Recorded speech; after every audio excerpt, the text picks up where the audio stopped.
en ouvrant le sommet de la COP26 aujourd'hui, le prince Charles dira, nous devons nous mettre sur ce que l'on pourrait appeler un pied de guerre. Nous avons besoin d'une vaste campagne de style militaire pour mobiliser la force du secteur privé mondial, avec des milliers de milliards à sa disposition.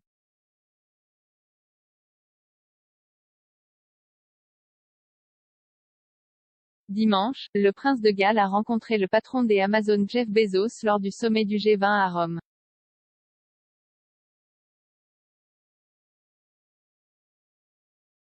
Amazon vaut 1,7 billion de dollars et la valeur nette de Monsieur Bezos est de 195,9 milliards de dollars. En comparaison, le prince Charles vaut 100 millions de dollars.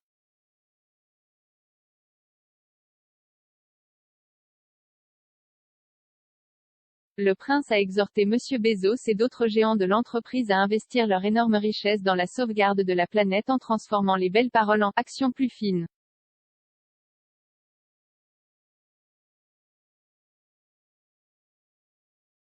Il est sûrement temps de mettre de côté nos différences et de saisir cette opportunité unique de lancer une reprise verte substantielle en mettant l'économie mondiale sur une trajectoire confiante et durable et ainsi sauver notre planète, a-t-il déclaré.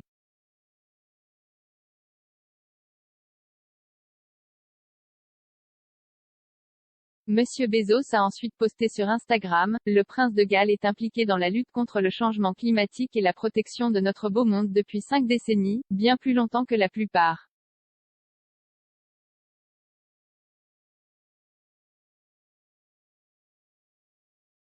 Nous avons eu la chance de discuter de ces questions importantes à la veille de la croisillon COP26 à la recherche de solutions pour guérir notre monde, et comment le Bezos Earth Fund peut aider.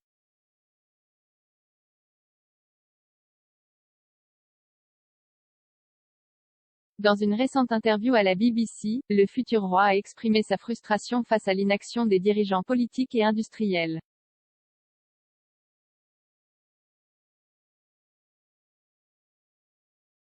Le duc a souligné que les gouvernements peuvent investir des milliards dans des solutions vertes, mais que les entreprises peuvent investir des milliers de milliards, et qu'il est essentiel d'impliquer le secteur privé dans la lutte contre le changement climatique.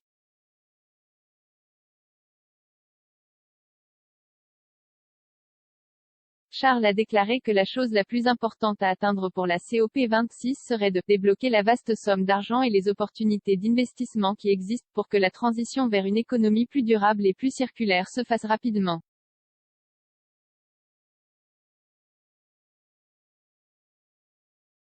Il a clairement indiqué que le changement doit se produire parmi les entreprises les plus riches du monde, avec le plus de pouvoir pour injecter de l'argent dans des solutions innovantes.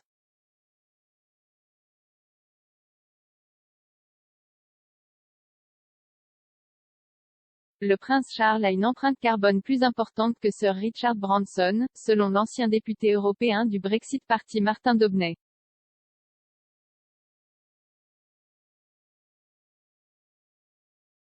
Êtes-vous d'accord avec le prince Charles? Dites-le nous en commentant cet article.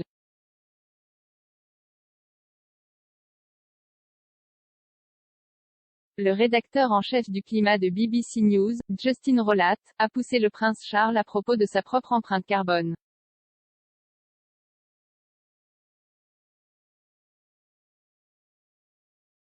Il a fait remarquer, nous avons tous du mal à faire face à nos propres dilemmes concernant notre impact personnel sur l'environnement et il est vrai de dire que vous avez une empreinte carbone assez lourde.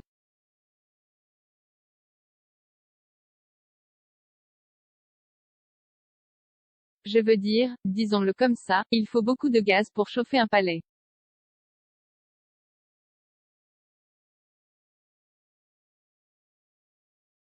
Mais Charles a poursuivi en expliquant qu'il s'était efforcé de rendre le chauffage aussi durable que possible en installant des systèmes de chaudière à biomasse et des pompes à chaleur.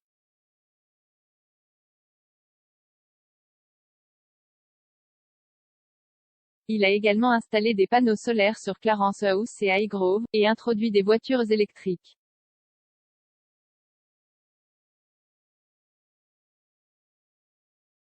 Pour sa défense, le prince a déclaré, je ne peux pas le faire seul, car il pense qu'un changement plus large doit être mis en œuvre par les dirigeants mondiaux, et pas seulement par des individus en particulier.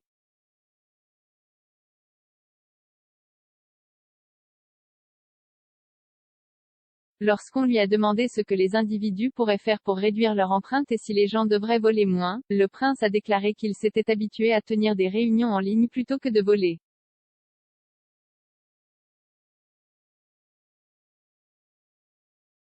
Depuis 2014, en seulement 7 ans, le prince a effectué environ 91 visites à l'étranger représentant la Grande-Bretagne.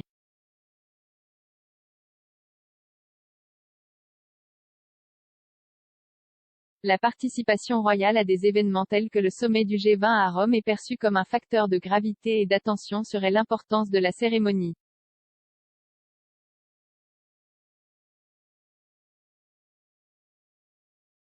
Récemment, la reine a annoncé qu'elle ne se rendrait pas au sommet de la COP26 et a déclaré qu'elle espérait que son absence ne serait pas utilisée par d'autres comme une raison de ne pas y assister.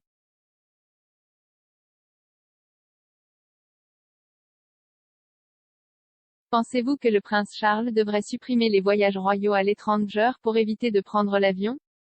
Faites-nous savoir dans la section commentaires ci-dessous.